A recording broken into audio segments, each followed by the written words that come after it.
estudio. Eli, por favor, nos quieres pedir que el Señor nos dirija.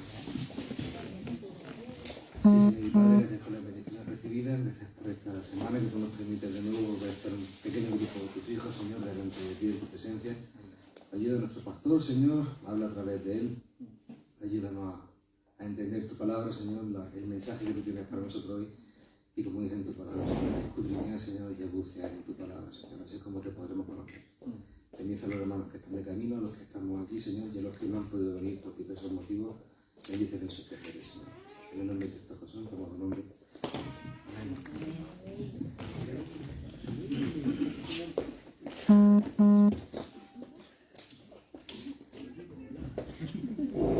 Bueno, ¿en qué capítulo estamos de Hechos? ¿Empezamos Juan? ¿No empezamos Juan? Ah, ya, vamos por Juan, ya. De Hechos estamos en el capítulo 29. Porque el Hechos de la Biblia acaba en el 28, pero nosotros estamos en el 29, continuamos escribiendo la historia. Pues sí, hoy vamos a estudiar primera carta de Juan y es una serie nueva que empezamos. Estudiaremos las 3 cartas, pero segunda y tercera de Juan son muy cortitas y la más larga es primera de Juan. Así que ahí vamos a estar pues unas cuantas semanas estudiando esta epístola. ¿Cuántos capítulos tiene primera de Juan? Muy bien, claro que sí. 21, primera de Juan. No, espérate, que blanco. 4, ¿no? El Evangelio de Juan tiene 21. Pero primera de Juan tiene 5. 5. No lo he mirado, ¿eh? Y segunda y tercera tienen un capítulo cada una. Son cartas cortitas. Bueno, creo que como siempre que estudiamos la palabra de Dios, pues vamos a ser bendecidos sin duda. Porque no es que haya unos libros mejores que otros en la Biblia. Consideramos que todo es la palabra de Dios y por lo tanto, en su momento, cada uno de esos libros puede tener un mensaje especial para ti. Pero sin duda, por nuestra situación actual, por el tiempo en el que vivimos, siglo XXI, el mundo complicado en el que nos encontramos, por lo que sea, pues hay textos que nos golpean más fuerte, que nos bendicen más, que nos llevan a una reflexión más profunda. Cada uno pues recibe la palabra de una forma o de otra, dependiendo también de la situación personal, ¿no? Pero la primera carta de Juan es una carta especial. Es una carta que nos lleva a contemplar a ese Dios de amor. También es una carta muy firme en la que se dicen cosas muy radicales, muy serias. El que practica el pecado no es de Dios. El que dice que ama a Dios y aborrece a su hermano es un mentiroso, no ama a Dios. O sea que es una carta que juega entre la dulzura del autor, que ya es mayor, es viejo cuando escribe esto y ha vivido una larga vida, ha conocido muchas cosas.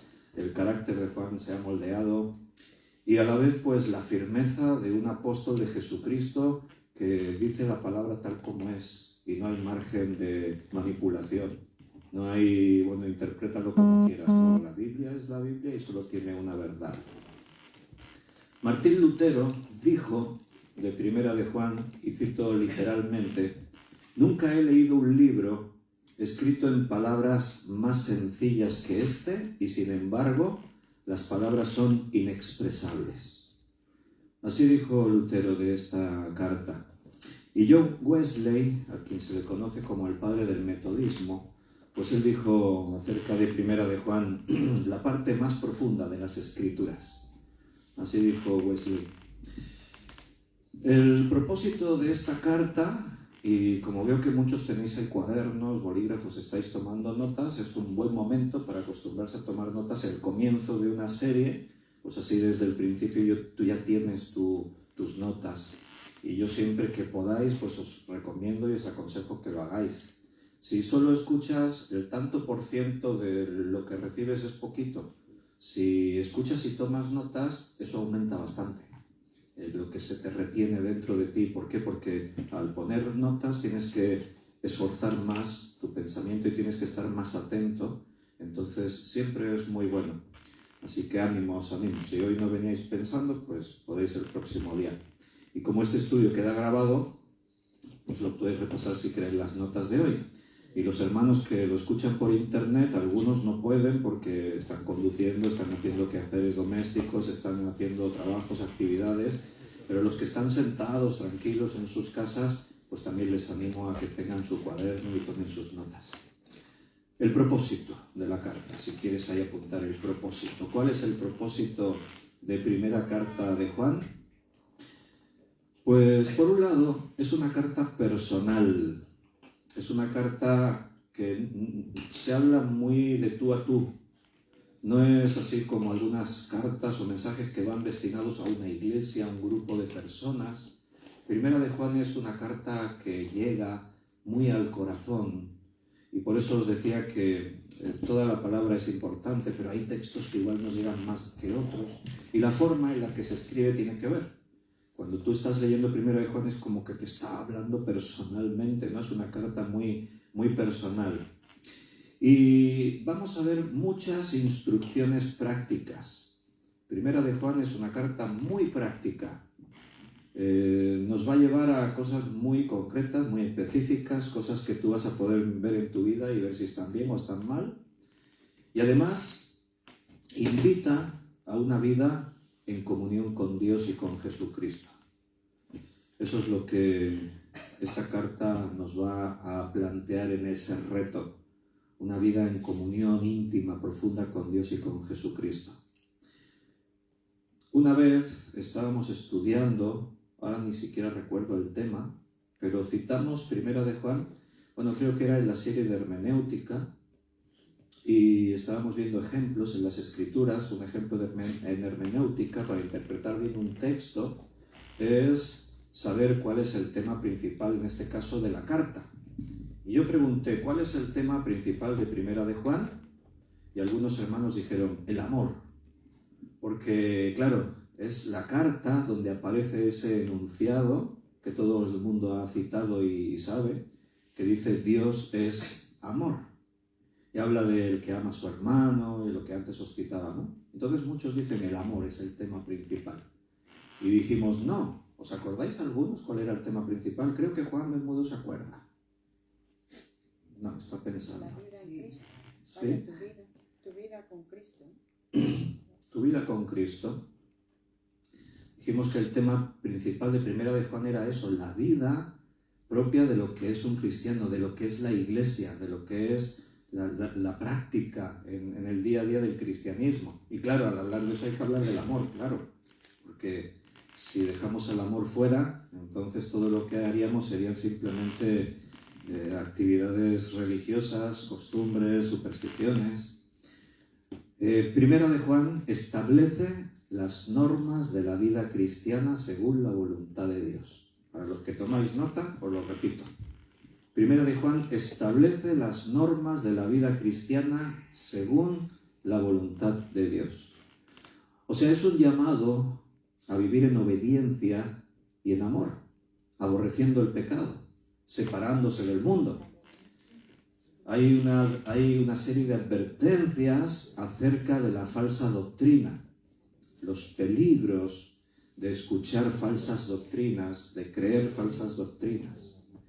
Y por supuesto, como el resto de las Escrituras, aunque en unos lugares lo vemos más que en otros, así visible, Cristo es el centro de Primera de Juan y Cristo aparece como el Hijo de Dios.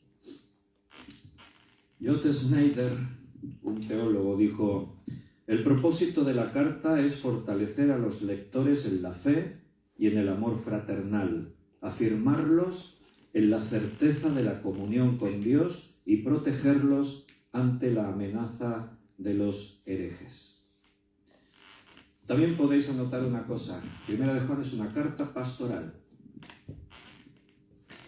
Una carta pastoral. Y el autor y los destinatarios, hablamos de esto un poquito, estamos haciendo, como veis, un modo de introducción. El autor hemos dicho que es Juan apóstol, es uno de los 12, y aunque tú vas a notar que al leer Primera de Juan no se identifica el autor, así como todas las cartas de Pablo empiezan diciendo Pablo, apóstol de Jesucristo, a los hermanos que están en Éfeso. O si tú lees las cartas de Pedro vas a ver que comienzan diciendo Simón Pedro, siervo y apóstol de Jesucristo. Entonces normalmente las cartas siempre comienzan con la firma, la presentación del autor. Pero aquí te vas a dar cuenta que no. Juan no firma sus cartas. Él no menciona su nombre. Quizás era propio de su estilo. Por ejemplo, cuando en el Evangelio que lleva su nombre, el Evangelio de Juan, él habla de sí mismo, no se menciona por su nombre, como en una actitud humilde, ¿no? A veces se refería a sí mismo como el discípulo al que amaba a Jesús. O sea, no es que él era exclusivo más que los demás, a los demás no los ama y a mí. No. Quiere decir el discípulo al que ama a Jesús. Él se sentía amado por Jesús. De una forma inmerecida, pero amado. Y entonces es una actitud humilde el hecho de decir, no cito mi nombre.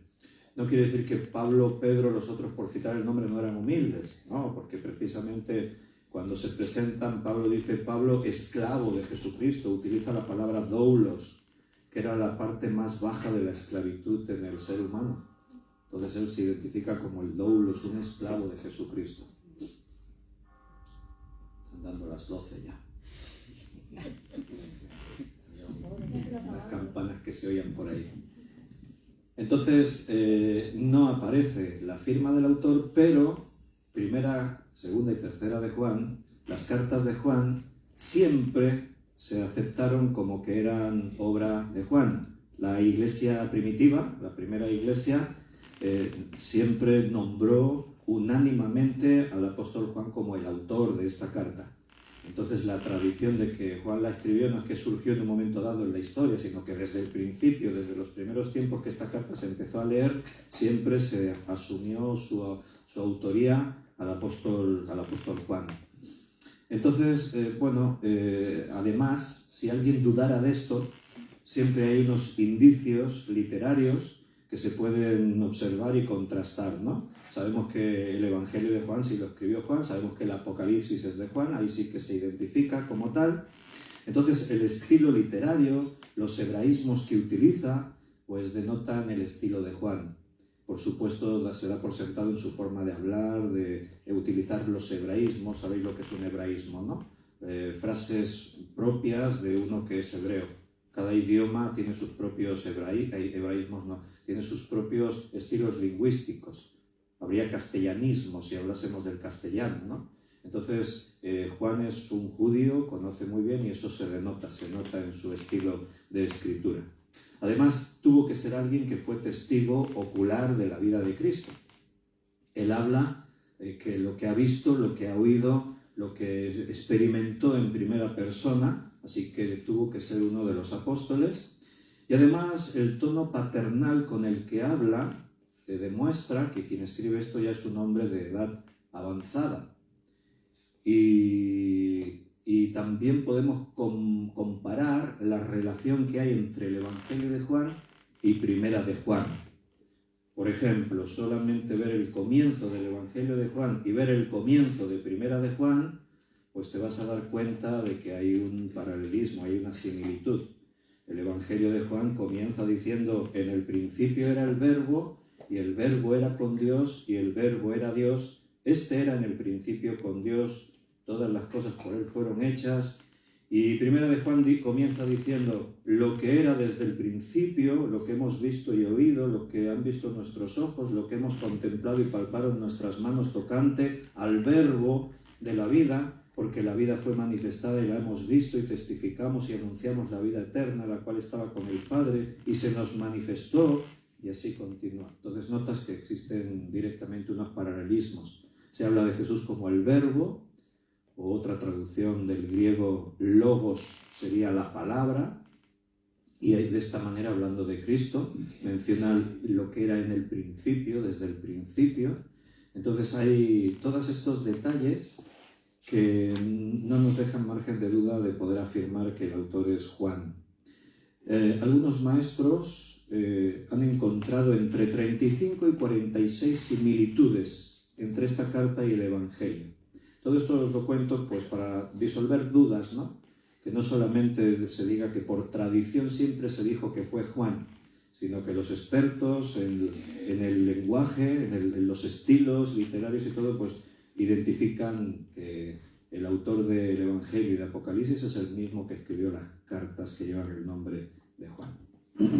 Y los destinatarios, ¿a quiénes era dirigida? ¿Quiénes eran los lectores?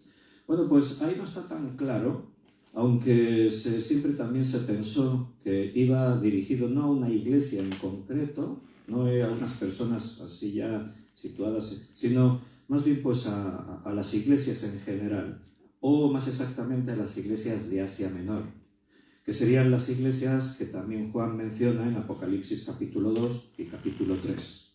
Allí tienes el mensaje a las 7 iglesias: Éfeso, Esmirna, Sardis, Tiatira, todas esas 7 iglesias, que eran iglesias que geográficamente existían en los tiempos que Juan escribe el Apocalipsis y también sus cartas, y que vivían en la zona de lo que hoy sería Asia Menor. En la Biblia hoy sería la zona de Turquía, por esa zona.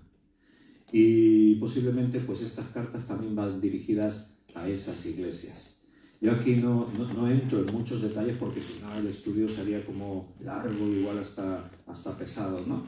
Pero podríamos observar parte de lo que se dice en las cartas. Por ejemplo, se insinúa una situación difícil por la que atraviesan los hermanos, y entonces después de una pausa en un tiempo donde hubo menos persecución, a partir del año 90 la persecución se intensificó, y entonces los eruditos observan que el lenguaje corresponde más quizá al periodo que comienza con el año 90, siempre después de Cristo hablamos, y hay muchos detalles. O sea, tú puedes leer páginas, o podríamos estar hablando aquí mucho tiempo acerca de muchos detalles, pero tampoco es la intención, sino ir a una línea más general y entrar pronto a analizar el texto para recibir toda la enseñanza de la palabra del Señor.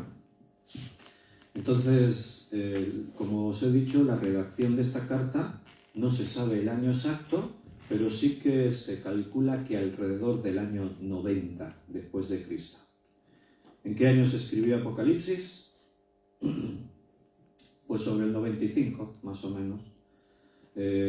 Juan, cuando escribe Apocalipsis, se encuentra en la isla de Patmos. Pero cuando escribe estas cartas, no se tiene la certeza de que ya estuviese en Patmos. No se sabe bien.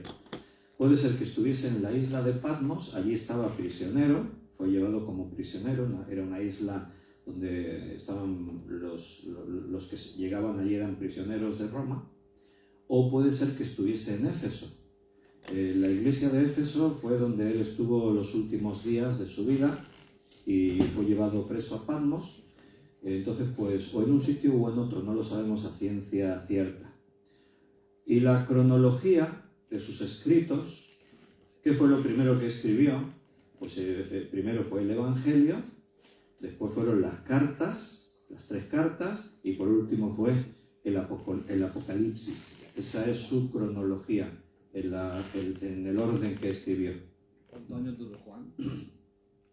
Juan murió por el año 100 y poco. Es que me salen 105 hasta el día de aquí, tirando por lo bajo. Ya fue, aguantó. Sí, sí, que es algo que Jesús había profetizado. Jesús dijo que Juan sería el último que quedaría, y eso se cumplió. Todos los apóstoles murieron martirizados, menos Juan. Juan murió de viejo, prisionero, pero murió de viejo. A la edad sí, de unos 100 y pocos años, 105, 104, 105 es el cálculo aproximado que se hace. Cuando Jesús le dijo a Pedro que le profetizó que su muerte sería una muerte violenta, le dijo, te llevarán donde tú no quieras, y, o sea, en unas palabras así como figuradas, le dijo que él moriría antes de llegar a viejo, y cuando Pedro le dijo, ¿y este? Porque Juan venía detrás, le dijo, ¿y a ti qué este? ¿Qué si yo quiero que este quede hasta...? Y entonces ahí Jesús también estaba anunciando que Juan iba a quedar más tiempo que los demás. Todos los apóstoles y otros que no eran apóstoles y que conocemos muy bien en la Biblia, por ejemplo, Timoteo también fue martirizado por causa del Evangelio. O sea, muchos de los creyentes de esta época murieron como mártires de Cristo. Y esto pues nos muestra que por ser Pablo, por ser Pedro, por ser Timoteo, por ser esto, no es que ellos vivían blindados sin que nada les pasase, no, eran hombres como tú y como yo, que sufrían como tú y como yo. Lo digo porque a veces nosotros sufrimos en nuestra vida, sufrimos enfermedades, tribulaciones, problemas, y decimos, ¿y dónde está Dios? ¿Por qué me permite que pase por esto? Porque la vida es así. Y no te olvides que los grandes hombres de Dios, mujeres y hombres de Dios, también sufrieron como tú y como yo. Y se fortalecieron en las tribulaciones, porque como tenían puestos los ojos en Jesús, los problemas de esta vida se quedaban en un segundo nivel. No les golpeaban así dejándolos anulados, sino que tenían la capacidad de fortalecerse aún en esas tribulaciones. Al principio de la carta, Juan nos deja una idea de cuáles son sus objetivos al escribir esta carta. Vamos a leer los primeros 4 versículos y vamos a ir viendo cosas. Primera de Juan 1, del 1 al 4. Lo que era desde el principio, lo que hemos oído y lo que hemos visto con nuestros ojos, lo que hemos contemplado y palparon nuestras manos tocante al verbo de vida, porque la vida fue manifestada y la hemos visto y testificamos y os anunciamos la vida eterna, la cual estaba con el Padre y se nos manifestó. Lo que hemos visto y oído, eso os anunciamos, para que también vosotros tengáis comunión con nosotros, y nuestra comunión verdaderamente es con el Padre y con su Hijo Jesucristo. Estas cosas os escribimos para que vuestro gozo sea cumplido. Ahí al principio, en estos 4 versículos, que sería la salutación, el comienzo de la carta, Juan ya especifica cuáles van a ser sus objetivos a la hora de enseñar en esta carta. Primera cosa, su deseo de producir comunión entre los hombres y comunión con Dios. Eso ya queda claro desde el principio. En el versículo 3 se lo especifica. Para que también vosotros tengáis comunión con nosotros, ¿vale? Deseo de comunión entre los hermanos, los hombres, y nuestra comunión verdaderamente es con el Padre y con su Hijo Jesucristo. Comunión entre nosotros, los hermanos, y comunión con Dios. Y hemos dicho que esta es una carta pastoral, porque este es el objetivo, o debería ser el objetivo de todo pastor. Todo pastor buscaría, bíblicamente hablando, la comunión de los hermanos, la unión de la iglesia. Y además que toda esa iglesia unida tenga una buena comunión y una buena relación con Dios. Ese es el objetivo, o debería ser el objetivo de todo pastor. El objetivo de todo pastor no debería ser sacar muchas ofrendas, transformar la iglesia en un lugar muy excelente, con todo lujo de detalles y con cosas muy hermosas que el mundo nos ofrece. Todo eso, hay cosas de esas que si se puede, a lo mejor sí, pero el objetivo principal de un pastor es que la iglesia esté unida, que tengamos una buena comunión unos con otros, que el amor fluya. Jesús especificaba 2 señales que iban a mostrarle al mundo que somos verdaderos creyentes: el amor y la unidad. Jesús decía que sean uno para que el mundo crea que tú me has enviado. Y también hablaba del amor, que se amen los unos a los otros para que el mundo crea. Y claro, tiene que ser distinto a lo que se vea en el resto del mundo, porque en el mundo hay confraternidades, hay amistad, hay una forma de amor, pero la iglesia tiene que estar por encima de todo eso. El amor entre nosotros tiene que ser sincero, auténtico, sin intereses. Es un amor abnegado, es el amor de Dios, el amor que se da sin estar pendiente de ver lo que recibe. Es un amor que no busca lo suyo. Ahí tienes todo bien explicado en 1 Corintios capítulo 13. Y ese, hermano, siempre tendría que ser nuestro objetivo. Como pastor, os digo que ese es el objetivo. Pero cada uno de nosotros tendría que tener ese objetivo. Amar al hermano sin verlo feo, sin dejar que queden rendijas ahí de enemistades, de algún problemilla que hubo, tener la capacidad de perdonar, tener la capacidad de estar amando de una forma así limpia, sincera, auténtica, que tu hermano pueda ver que puede confiar en ti, que se puede fiar de ti, que eres una persona que se da sin estar dependiendo de a ver qué recibo a cambio. Y por supuesto que nuestra comunión y nuestra relación sea con Dios. Yo ya os he citado antes un versículo que llegaremos y estudiaremos, cuando dice Juan, el que dice que ama a Dios y aborrece a su hermano es un mentiroso. Porque ¿cómo puede amar a Dios que no lo ha visto y a su hermano que lo ve cada día no lo ama? Entonces, todo eso ya aquí se percibe desde el principio. Juan lo está mostrando. Cualquier mensaje que se dé desde un púlpito y produzca división, ese es un mensaje falso. No viene de Dios. La palabra de Dios nos une. Supera los problemas que podamos tener entre unos y otros. El mensaje que se da desde el púlpito siempre tiene que establecer puentes. Siempre tiene que llevarte a contemplar a tu hermano como alguien, una persona hermosa para ti, alguien a quien tú tienes que amar, tienes que darte, tienes que buscar su bien antes que el tuyo propio.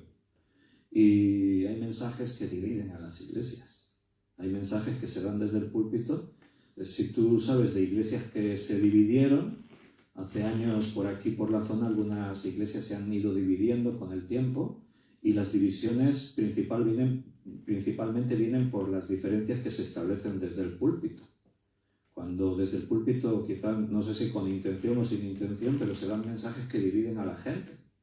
Y no hablo de que alguien, por ejemplo, se siente molesto por lo que se está predicando y un día deciden irse. No hablo de divisiones, de iglesias, de que la membresía queda dividida, se enemistan unos con otros, cosas así. Amar al prójimo y amar a Dios. Así dijo Jesús, que se resumía toda la ley y los profetas. Amarás a Dios sobre todas las cosas y al prójimo como a ti mismo. Y si vamos a amar al prójimo, tenemos que empezar por amarnos nosotros, porque somos la familia de Dios, somos el cuerpo de Cristo, somos el edificio en construcción que es la iglesia cuya piedra principal es Cristo. Ese es el principal objetivo de la carta que se refleja aquí, pero hay otro. También Juan, en este comienzo de la carta, especifica otro objetivo, que es el deseo de traer gozo a los creyentes. Lo hemos leído en el versículo 4. Estas cosas os escribimos para que vuestro gozo sea cumplido. Así que queda muy claro que un objetivo de la carta es provocar gozo entre los creyentes. El gozo es la esencia del cristianismo. Un cristiano que diga que no tiene gozo, no sé dónde está, no sé si es cristiano. Dice, es que yo tengo muchos problemas, no puedo sentir gozo. Hombre, pues Pablo decía que nos gozamos en las tribulaciones. Porque déjame que te aclare, el gozo igual se diferencia de la manifestación así de alegría, ¿no? Uno puede pensar gozo, que uno va siempre por ahí, contento y riéndose y tal. El gozo apunta más a esa sensación interior que evidentemente se va a reflejar en tus acciones, en tu forma. Pero es algo que tienes dentro. Por eso te puedes estar gozando en las tribulaciones. Porque aunque tu cara esté así diciendo, ay Señor, esto es muy duro, esta prueba es muy dura, pero en tu interior tienes gozo. Porque estás tranquilo en el Señor. Sabes que lo que está ocurriendo está absolutamente bajo el control de Dios. Entonces tú disfrutas de ese momento relajado, tranquilo. Una cosa quizás es contento y otra cosa es gozoso. Estás bien, en paz con el Señor. Sabes que esto no es un accidente y que no se escapa del control de Dios. Dios está cumpliendo su propósito. Y digo, como he dicho antes dije que cualquier mensaje que produzca división es un mensaje falso. Y ahora voy a deciros un mensaje cuyo efecto sea deprimir y desanimar. No voy a decir que sea falso, pero sí voy a decir que no cumple el propósito de lo que tiene que ser la predicación de las Escrituras. O sea, cuando uno predica y la gente se va deprimida para casa y desanimada, es que la predicación no cumplió el objetivo de las Escrituras. Y cuidado, es cierto que a veces la predicación tiene que despertar sentimientos de remordimiento y hasta remordimiento doloroso, pero el objetivo de eso es llevarte al arrepentimiento. Y si te arrepientes, entonces no te puedes quedar tirado en el suelo. O sea, la predicación no te cierra las puertas y te las deja cerradas. Y te vas para casa sin saber qué hacer. Te vas para casa pensando, ¿y ahora qué? Soy un miserable. No merezco ni respirar el aire que estoy respirando ahora. No, la predicación te puede llevar a ese momento. Pero el otro día, ¿os acordáis cuando en un estudio, no creo cuando o fue el domingo la predicación, no me acuerdo ya cuándo, pero decíamos que el Evangelio no eleva tu autoestima, la coge y la pisotea, pero no te deja ahí. O sea, el Evangelio dice, tú no eres nadie, tú eres un pecador, tú estás muerto en tus pecados, da igual lo que tengas y lo que seas, sin Dios no eres nada, pero no te deja ahí. Dice, pero Dios te ama como eres. Y Dios quiere darte una vida nueva. Y Él quiere estar contigo para que tu vida cobre sentido. Y en Cristo puedes tener una vida completa. Y puedes conseguirlo todo lo puedo en Cristo que me fortalece. Eso es lo que hace el Evangelio. Y la predicación tiene que llevar siempre ese fin. Toda predicación, y ahora os estoy dando un mini curso de homilética, toda predicación tiene que terminar con una aplicación. No te puede dejar en la duda del mensaje sin resolver las cuestiones que has estado planteando, sino que te tiene que llevar al punto práctico de que tú te vayas sabiendo que tienes que hacer esto, esto y esto para cambiar tu situación. Y la primera carta de Juan es una carta que, como hemos visto, quiere que podamos experimentar y sentir el gozo cristiano que Cristo nos ofrece. Tercera cosa que vemos en estos primeros versículos que desvela el propósito de la carta, que es su deseo.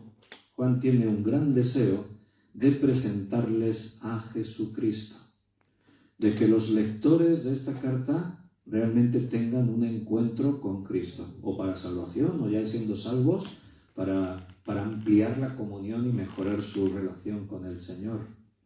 La comunión y el gozo deben ser encontrados en Cristo.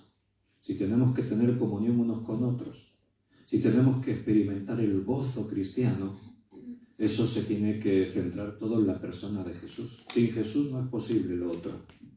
Y desde el principio de la carta, pues ya veis que Cristo ya está presente. El verbo de vida ya está ahí. Cristo ya está siendo presentado. Que nuestra comunión sea con el Padre y con su Hijo Jesucristo. Cristo es el centro de esta carta, como lo es de todas las Escrituras. Cuando estudiamos las cartas de Pablo, siempre tenemos que decir lo mismo. El centro del mensaje de Pablo, cada carta de Pablo tiene como centro a Jesucristo, y no era una exclusiva de Pablo, los otros escritores bíblicos también. Hasta los del Antiguo Testamento, aunque era otro lenguaje, otra forma, y Cristo no había venido como hombre, no se podía hablar de Jesús de Nazaret, de Jesucristo hecho hombre, porque aún no había venido, pero como el mismo Jesús dijo, escudriñad las Escrituras porque ya dan testimonio de mí. Cristo está presente también a lo largo de todo el Antiguo Testamento. Y si el centro es Jesucristo, pues Juan tiene que decir cosas muy grandes acerca de Jesucristo. Y en este comienzo ya dice 3 grandes cosas acerca de Jesucristo. Los que tomáis nota, preparados. 3 grandes cosas que dice Juan aquí en el comienzo, en estos 4 primeros versículos, acerca de Jesús. La primera, que Jesús era desde el principio. Eso está hablando de la eternidad de Jesús. Dice, lo que era desde el principio. ¿Y qué era desde el principio? Lo que hemos visto y oído, lo que hemos visto con nuestros ojos, lo que hemos contemplado, lo que palparon nuestras manos, tocante al verbo de vida. Está hablando de Jesucristo. Así que lo primero que aquí Juan desvela es que Jesús era desde el principio. En Apocalipsis también es uno de sus principales mensajes. Allí comienza Juan a decir el Cristo, el alfa y la omega, el principio y el fin. Así también en el primer capítulo de Apocalipsis aparece. Y en el Evangelio igual. En el principio era el verbo, y el verbo era con Dios, y el verbo era Dios. O sea, Juan siempre tuvo claro que al hablar de Jesús no podía hablar solo de Jesús el hombre, que nació de una mujer llamada María, sino que Cristo ya era preexistente. Él ya vino con forma de hombre y ahí nació como uno más de nosotros, como un hombre, se despojó de su parte divina para hacerse hombre, pero Él era Dios, venía desde la eternidad, el principio y el fin, el primero y el último, o sea, queriendo decir, no hay nada antes que Él, ni hay nada después que Él. Y aquí, pues la primera gran verdad que Juan desvela acerca de Jesús es esta, que Jesús es desde el principio. La segunda gran verdad que desvela aquí es que Cristo entró en la humanidad y fue una humanidad real que como Dios Él asumió, porque ahí lo dice, está hablando del verbo que palparon nuestras manos, que vieron nuestros ojos. O sea, Cristo se hizo hombre, tomó la forma humana y esto pues tiene que formar parte del mensaje. Cristo es preexistente, es el principio, Él siempre ha estado, pero Cristo se hizo hombre. Y si recuerdas, en el Evangelio de Juan, el versículo que estamos citando dice lo mismo, y aquel verbo se hizo carne y habitó entre nosotros. Todo eso es Evangelio puro. El Dios preexistente, eterno, tomó forma de hombre, se hizo carne y vino a este mundo. ¿Para qué? Para morir en la cruz, por nosotros, por nuestros pecados. Y la tercera gran verdad que desvela aquí Juan acerca de Jesús en estos primeros 4 versículos es que mediante esta acción, la acción de Dios que se hace hombre, el verbo que toma la forma de carne, pues es que mediante esta acción vino a la humanidad la palabra de vida. Ahí aparece esta expresión, el verbo de vida, el verbo, la palabra de vida. Mediante la acción de que Dios se hizo carne, llegó a nosotros la palabra de vida. La palabra de Dios es vida para nosotros. La palabra de Dios nos lleva a la vida. No puede haber iglesia sin que se predique la palabra. Y en muchas iglesias la palabra ya no se predica. Se utiliza como una excusa. Se cita un versículo por aquí para allá para alcanzar ya fines egoístas o personales. Pero lo que nos lleva a la vida nueva en Cristo es la palabra, el Evangelio. Sabes que nosotros hablamos de la Biblia y nos referimos a ella de diferentes formas, ¿verdad? Por ejemplo, una la estamos diciendo el Evangelio. Y en la Biblia aparecen esos términos. Se refieren a la Biblia con diferentes expresiones. Dime, Ana Rita. ¿Y el tercero? ¿El tercero? Sí. Mediante la acción de haberse hecho hombre, nos llegó la palabra de vida. Gracias.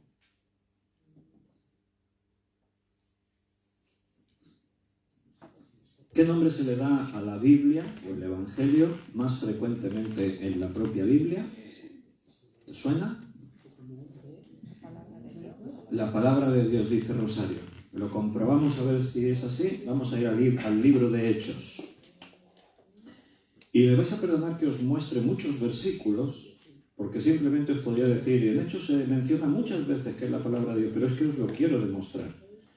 Os lo quiero mostrar para que lo veáis. Entonces voy a ir leyendo rápido los versículos. Si te pierdes en anotar alguno, pues tienes la referencia, que muchas veces en Hechos y otros sitios que vamos a ver, como ha dicho Rosario, se refiere la Biblia acerca de sí misma como la palabra de Dios. Hechos 4:31. Cuando hubieron orado, el lugar en el que estaban congregados tembló y todos fueron llenos del Espíritu Santo y hablaban con denuedo la palabra de Dios. En el capítulo 6, versículo 2, dice: entonces los 12 convocaron a la multitud de los discípulos y dijeron: no es justo que nosotros dejemos la palabra de Dios para servir a las mesas. En este mismo capítulo 6, versículo 7, dice: y crecía la palabra del Señor y el número de los discípulos se multiplicaba. Crecía la palabra del Señor, la palabra de Dios. En el capítulo 11, versículo 1, dice: oyeron los apóstoles y los hermanos que estaban en Judea que también los gentiles habían recibido la palabra de Dios. En el capítulo 13, versículo 5, dice, y llegados a Salamina anunciaban la palabra de Dios en las sinagogas. En el versículo 7 dice que estaba con el procónsul Sergio, Paulo, varón prudente, llamando a Bernabé y a Saulo, deseaba oír la palabra de Dios. También en este mismo capítulo 13, versículo 44, dice, el siguiente día de reposo se juntó casi toda la ciudad para oír la palabra de Dios. Y te dejo uno más para que veas, 16:32.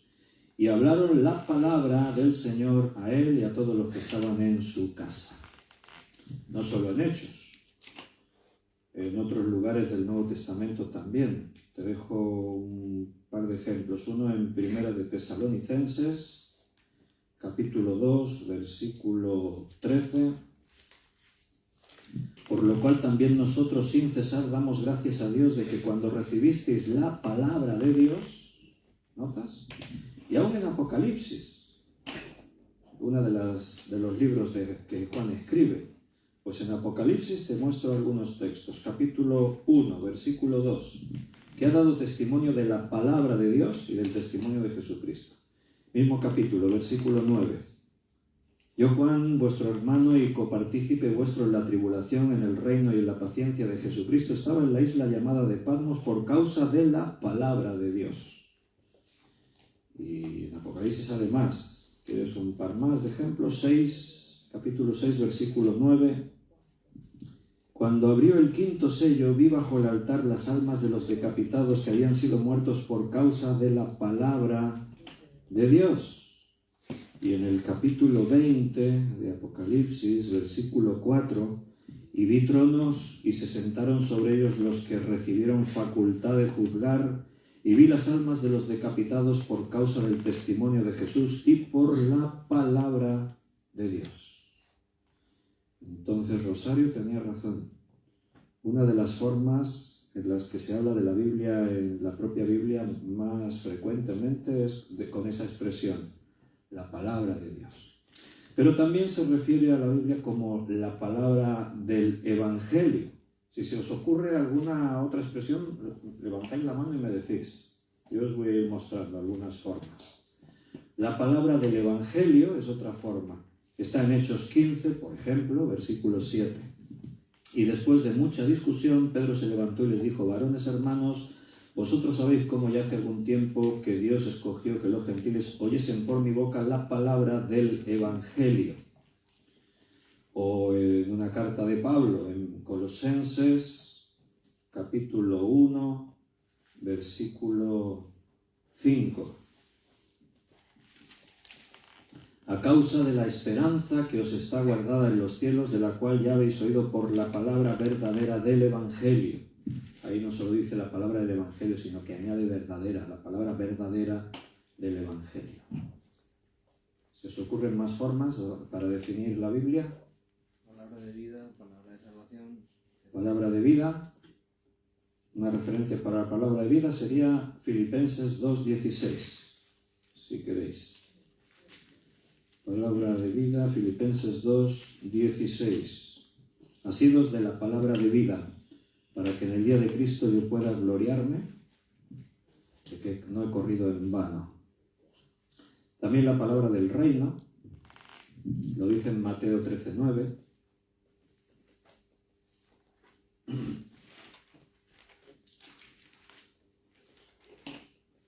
¿En qué cita?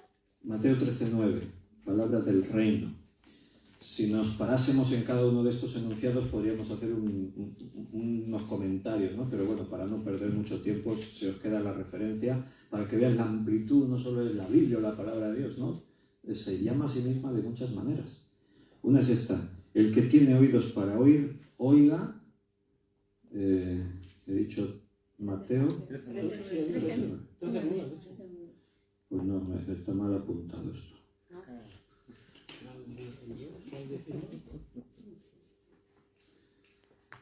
Es el 19, creo. Puede ser. La palabra del rey, ¿no? Sí. Ahí está, el 19.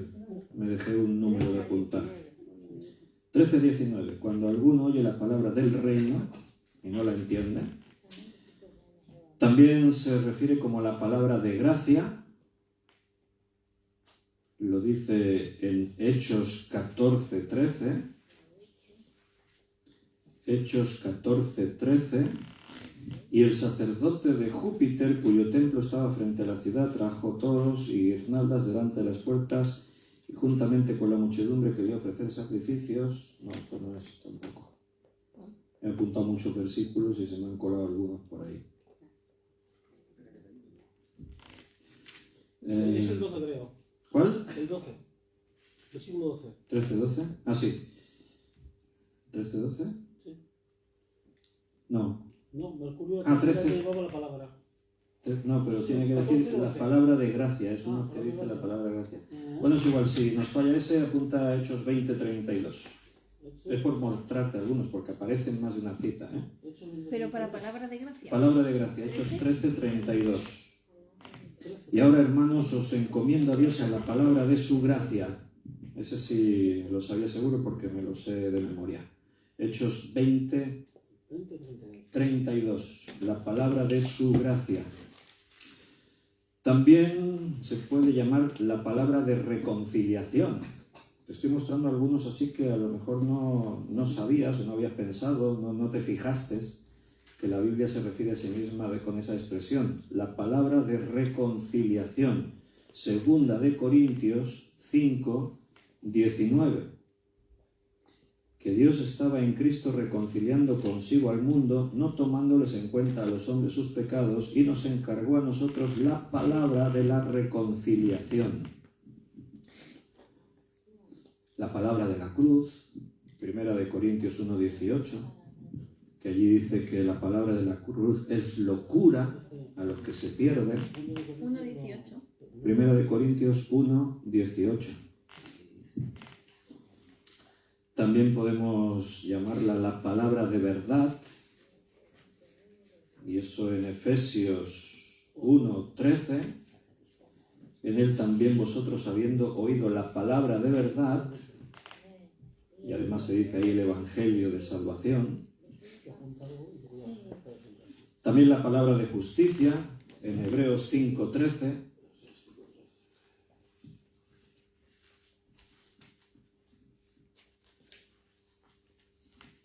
Y todo aquel que practica y todo aquel que participa de la leche es inexperto, porque en la palabra de justicia, dice, es niño. Palabra de justicia. Podríamos encontrar más, pero lo vamos a dejar ahí.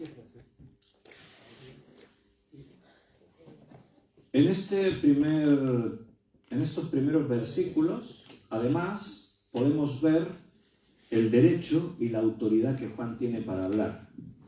O sea, él tiene autoridad para escribir lo que va a escribir, y está demostrando en estos primeros versículos de dónde le viene esa autoridad. Os voy a decir 4 cosas que aparecen ahí por las cuales Juan tiene autoridad para poder escribir esta carta y tratar los temas que ahí se habla. La primera es porque él dice que ha visto a Cristo. Lo dice en el versículo 1, lo que hemos visto con nuestros ojos. Lo dice en el versículo 3, lo que hemos visto. O sea, Juan vio cara a cara a Jesús. Él le conocía personalmente. Como el resto de los apóstoles, vivió con Jesús día y noche prácticamente durante 3 años y medio. Y después de resucitar, le volvió a ver resucitado. ¿Has visto tú a Jesús alguna vez? ¿No? Si no seremos apóstoles. Vale. Rosario dice, con los ojos no. Carmen dice, ¿en qué sentido? No, que lo puedes sentir, Ah, que lo puedes sentir. pero no verlo. Ah, vale, porque habláis flojito y con la sordera no me entero. Me imagino cosas que habéis dicho. No lo hemos visto con nuestros ojos. Con los ojos de la fe sí que hemos visto. Porque dice Hebreos 11:1 que es pues la fe, la certeza de lo que se espera, la convicción de lo que no se ve. O sea, aunque tú no hayas visto algo, estás convencido de que eso existe, de que está ahí. Es una forma de decir, he visto a Cristo. Yo te puedo decir, cierra los ojos y mira a Jesús. Y sería una paradoja, si cierro los ojos, ¿cómo voy a verle? ¿No? Porque tú ya me entiendes, sabes lo que quiero decir. Sabes que lo que quiero es que le veas por la fe, con los ojos de la fe. Había un predicador de hace algunos siglos atrás, se llamaba Alexander White, y predicaba muy apasionado las Escrituras. Y un día, cuando terminó de predicar, alguien se le acercó al saludarlo y le dijo, hermano White, hoy ha predicado usted como si viniera derecho de la presencia de Dios. Y este lo miró así con naturalidad y le dijo, ¿puede ser que sea así? Le dijo, porque todo predicador tendría que pasar primero por la presencia de Dios y después ya directamente a predicar el mensaje. Y aunque no le hayamos visto con nuestros ojos de carne, le vemos con nuestros ojos espirituales. Pero hombres como Juan tenían el privilegio de haberle visto así cara a cara en persona. Por eso Juan no está escribiendo de algo que él le habían dicho, algo que se enteró. No, lo que hemos visto con nuestros ojos. O sea, somos testigos oculares de todo lo que os podemos enseñar y lo que os podemos hablar en este momento. Pero también dice, además de que lo que hemos visto, ¿qué más dice? Lo que hemos oído. Lo que hemos visto. En segundo lugar, os he dicho que os iba a decir 4 cosas. En segundo lugar, dice lo que hemos oído. Lo dice también en el versículo 1, lo repite en el versículo 3. Los profetas de Dios escribieron lo que oían de Dios. O sea, un profeta escuchaba a Dios y después venía y lo transmitía al pueblo. Hay un versículo en Jeremías 37, 17. Jeremías 37, 17, apúntatelo. En el que el rey Sedequías envió y le sacó, dice, a Jeremías, y le preguntó el rey secretamente en su casa. O sea, el rey Sedequías, Jeremías estaba encarcelado. Como gran parte de su vida se la pasó encarcelado, el profeta, pobre Jeremías, pobres profetas. ¿Qué cita? ¿Víctor de Jeremías? 37, 17. Y el rey Sedequías le manda traerme así en secreto a Jeremías, a su casa. Y llega Jeremías y el rey le pregunta, estoy leyendo, ¿hay palabra de Jehová? Y Jeremías dijo, hay. ¿Cuál es? Dímela. En mano del rey de Babilonia serás entregado. Ahí queda eso. Jeremías era un valiente. O sea, se lo dijo literal. O sea, yo sé que el Señor se lo dijo así. Porque si lo tenemos que decir humanamente, lo suavizamos. Que no suene tan ofensivo, ¿no? Bueno, el Señor te advierte que deberías plantearte porque si no, y no. No. O sea, ahí Sedequías, a pesar de que vive ahí en su mundo y tiene al profeta de Dios en la cárcel, y no tiene, este sí que era un cobarde, porque estaba inquieto por saber, ¿y Dios tendrá palabra para nosotros que somos su pueblo? Pero ni se atreve públicamente a preguntar, no, tráenmelo en secreto, que nadie se entere, que no me vayan a ver ahora ahí preguntándole al encarcelado este, ¿no? Y le pregunta, ¿hay palabra de Jehová? Y Jeremías le dice, hay. Pues ¿cuál? En mano del rey de Babilonia serás entregado. Y además, dice el versículo 18, pues yo os he dicho solo el 17, pero si queréis podéis seguir viendo. Al rey Sedequías, ¿en qué pequé contra ti y contra tus siervos y contra este pueblo para que me pusieses en la cárcel? ¿Y dónde están vuestros profetas que os profetizaban diciendo, no vendrá el rey de Babilonia contra vosotros ni contra esta tierra? O sea, el rey prefirió escuchar a los profetas que decían: no, rey, tú eres más fuerte que tus enemigos. Babilonia no podrá contra ti. Y esos son los mensajes que le gustan a la gran parte del cristianismo hoy en día. Muchos cristianos buscan en internet esos predicadores que predican alegrando el oído, con mensajes positivos siempre, motivacionales. Siempre son mensajes de que Dios te quiere en la cumbre, tú eres el mejor de todos, Dios te ha hecho el hijo y eres hijo del rey, tienes que vivir en las riquezas del rey y no tienes por qué sufrir porque tienes que no sé qué. Y esos mensajes son los que le gusta a la gente. Que tú busques la palabra de Dios y Dios te diga, pues vas a caer en las manos de tus enemigos. Pues dices: hombre, este mensaje no me gusta tanto. Pero Dios te va a decir siempre la verdad, no lo que a ti te gustaría escuchar. Eso es para los falsos. El verdadero Dios te va a decir siempre lo que necesitas escuchar. Y detrás de eso hay un mensaje positivo. Porque el mensaje que los profetas traían al pueblo, vuestros enemigos os van a destruir, no era una sentencia irremisible, sino que era una advertencia para: arrepentíos y volveos a mí, y yo os libraré de esa amenaza. ¿Pero qué hacía el pueblo? Encarcelaba o mataba a los profetas que traían la palabra de Dios y tenían sus propios profetas con sus mensajes motivacionales, con su psicología humana. Y así estaba Israel.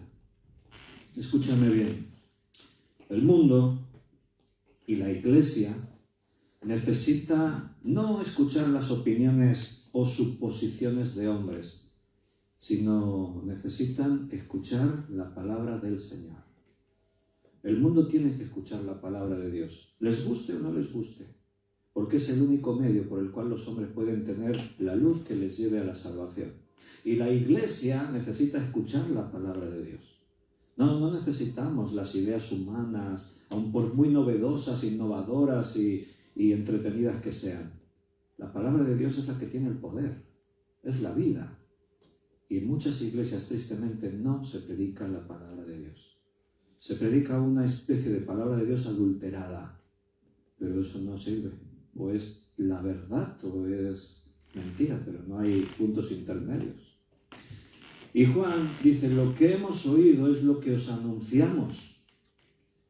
Y aunque hoy yo no puedo ver a Cristo cara a cara, y tampoco le puedo escuchar audiblemente, pero sí que le puedo ver con los ojos de la fe y le puedo escuchar en el Espíritu, porque Él me sigue hablando. Ahí está su palabra y Él me habla. Y todo predicador tiene que hacer dos cosas. Primero, escuchar a Dios. Y segundo, hablar lo que ha oído a los hombres. Si un predicador no hace eso, no es un buen predicador. Todo predicador, cuando trae el mensaje, primero lo ha comido él, lo ha escuchado él. Y te aseguro que eso es así. Cuando tú abres la palabra y dices: Señor, ¿qué quieres que le diga a tu iglesia? Lo primero que Dios hace es darte a ti el mensaje, porque tú lo estás recibiendo, estás escuchando a Dios. Y después pues ya no te puedes quedar el mensaje guardado, tienes que venir y dárselo a los hombres. Por eso yo siempre os he dicho que para mí es tan importante cada reunión, cada estudio, cada predicación. Porque si yo un día por algo no puedo estar en la iglesia, que no suele ocurrir, pero si tengo un compromiso de ir a predicar a otro sitio, de visitar a unos hermanos en una iglesia que me invitaron, lo que sea, pues después me quedo con la sensación de decir: ay, me he perdido lo que hoy el Señor nos ha dicho como iglesia, y gracias a Dios que hoy en día los medios nos permiten escucharlo en diferido. Entonces, cuando Dios nos habla, siempre es un mensaje especial para nosotros. Nunca te pierdas de escucharte lo que Dios tiene que decirte. Tercera cosa que nos habla de la autoridad que Juan tiene. No solo ha visto, no solo ha oído, sino que también dice que ha contemplado o ha observado a Cristo.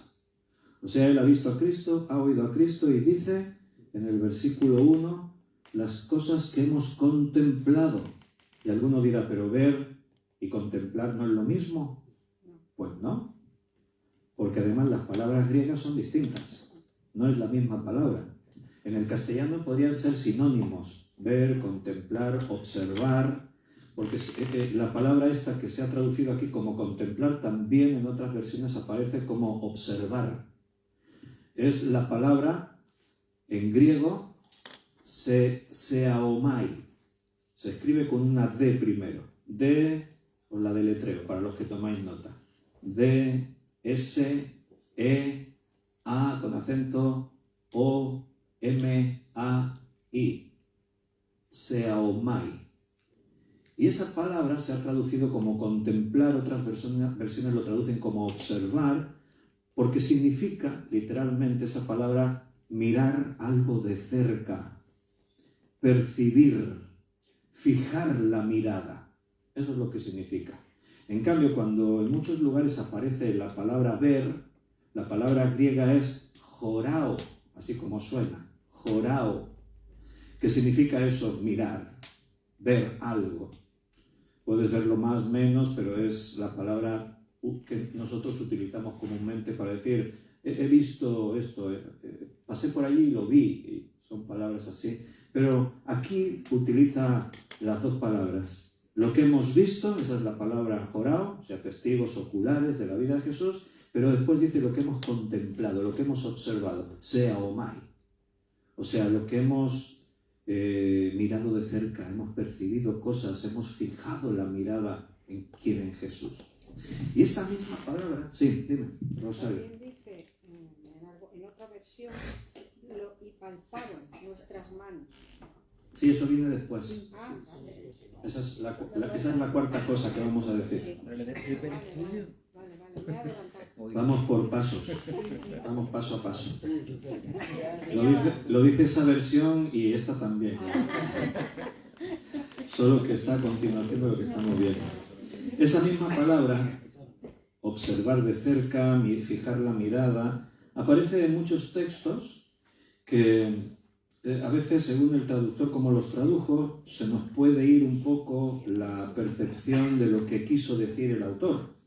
Por ejemplo, en Lucas, capítulo 7, versículo 24, Lucas 7, 24, dice, cuando se fueron los mensajeros de Juan, comenzó a decir de Juan a la gente, ¿qué salisteis a ver al desierto, una caña sacudida por el viento? Y ahí la palabra ver no es la palabra jorao, es la otra palabra que hemos dicho, seaomai. O sea, lo que Jesús dice no simplemente es ¿qué salisteis a ver? No. Lo que Jesús le dice, ¿qué habéis salido a observar, a contemplar, a mirar de cerca, a percibir, a fijar la mirada en Juan, en lo que él hace? ¿Qué? O sea, ellos iban a ver a Juan, a profundizar, a ver qué está haciendo. No era solamente ir y lo veo allí que está, no. Ellos venían, algunos con buena intención, otros con mala intención, pero querían ver ahí, ¿no? Más profundamente. O precisamente Juan, en su Evangelio, en el capítulo 1, en el versículo 14, cuando él está hablando del verbo que se ha hecho carne, y dice, y aquel verbo fue hecho carne y habitó entre nosotros, y vimos su gloria como el del unigénito del Padre, lleno de gracia y de verdad. Cuando dice ahí, y vimos, es la misma palabra, seaomai. O sea, vimos la gloria, no solo verla, no, la vimos bien vista, la observamos, la contemplamos. Entonces fíjate la autoridad de Juan. Él vio a Jesús cara a cara durante mucho tiempo. Le oyó directamente lo que Jesús tenía que decir. Además, le pudo contemplar. Se pudo recrear en observar, en analizar bien todo lo que Jesús hacía, decía. Y la cuarta cosa es la que dijo Rosario. Dice que sus manos le tocaron. Lo dice ahí también en ese versículo 1, y palparon nuestras manos tocante a Jesucristo, al verbo de vida. O sea que Jesús no fue un fantasma. Jesús no era un espíritu que caminaba por la tierra. Jesús era Dios preexistente, pero que vino como hombre. Y Juan podía decir que palparon nuestras manos. En diferentes escenas del Evangelio, Juan aparece recostado sobre el hombro, sobre el pecho de Jesús. Qué envidia me da Juan. Envidia sana. Hay que decir siempre eso de sana. Envidia sana. Pero ¿te imaginas poder tener un mal día y sentarte al lado de Jesús y decir, Señor, ay, qué día más malo he tenido. Y hacer así, pasar tu brazo por el hombro de Jesús y apoyar tu cabeza en su pecho y escuchar su corazón latiendo. Pues aunque no lo puedes hacer físicamente, lo puedes hacer en espíritu. Jesús dijo, yo estoy con vosotros todos los días hasta el fin del mundo. Está representado en cada uno de nosotros. Tienes a veces un hermano sobre el que poner tu cabeza en su hombro y llorar. Cristo está aquí en medio de nosotros. Y esto es real. No es todo así abstracto. Son ideas vagas que... No, esto es real. Si creemos todo lo que somos como iglesia y todo lo que la palabra de Dios dice, esto es totalmente real. Puedes vivir y disfrutar cada una de estas cosas. Te dejo un último versículo y terminamos. Lucas, capítulo 24, versículo 39. Acerca de este punto que Juan dice que sus manos le palparon, le tocaron. Lucas 24, 39. Jesús dijo, mirad mis manos y mis pies, que yo mismo soy. Palpad y ved, porque un espíritu no tiene carne ni huesos, como veis que yo tengo. Este es el Cristo resucitado. Porque al verlo se asustaron de que veían espíritu, dice en el versículo 37. Un fantasma, asustados, un espíritu. Y Jesús les dice, no soy un espíritu. Mirad mis manos, mirad mis pies, que yo mismo soy. Y palpad y ve, tocarme. Los discípulos le tocaron. Por eso Juan dice, lo que palparon nuestras manos, referente al verbo de vida. Juan no solo vio a Jesucristo en su paso por este mundo como hombre, le vio resucitado. Y no solo le pudo tocar cuando era un hombre de carne y hueso, sino que le tocó después de resucitar, con ese cuerpo glorificado, parecido al que nosotros vamos a tener un día, cuando también después de morir seamos resucitados, o si Cristo viene antes, seamos arrebatados y transformados para reunirnos con todos los demás creyentes en las nubes con Cristo. Es un mensaje glorioso, ¿te parece? Bueno, pues este es el primer estudio de la epístola de Juan. Creo que Dios nos va a bendecir con este estudio y espero que hoy hayáis sido bendecidos y nos despedimos. Despedimos a los hermanos del directo de Facebook y de YouTube. Nos emplazamos ya para mañana, miércoles, 9 de la noche, seguiremos estudiando la palabra de Dios y un abrazo muy fuerte a todos. Los que estamos aquí...